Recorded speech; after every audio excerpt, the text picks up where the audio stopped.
Hi, today I'll be showing the single rotation tool, which allows you to generate 8 directions.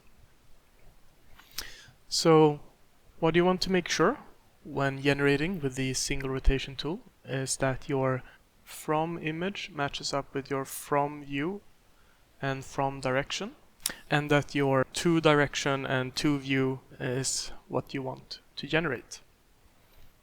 Here I'm showing that you can generate from different directions, but what I have noticed is that south is usually one of the better directions to generate from, but in this video I will be generating from the next direction, so south to southeast, east, northeast, etc.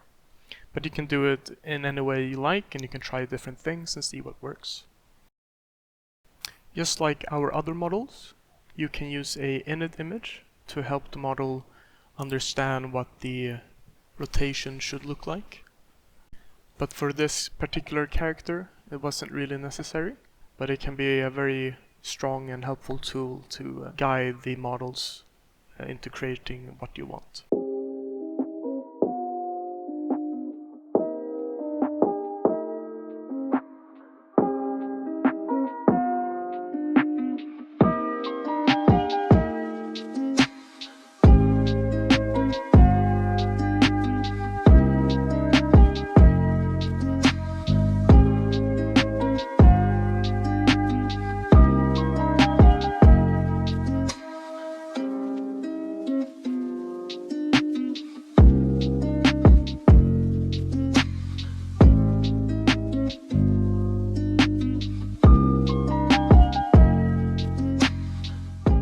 I hope you liked the video. Remember to subscribe to see future updates and new tips and tricks on how to use the tool.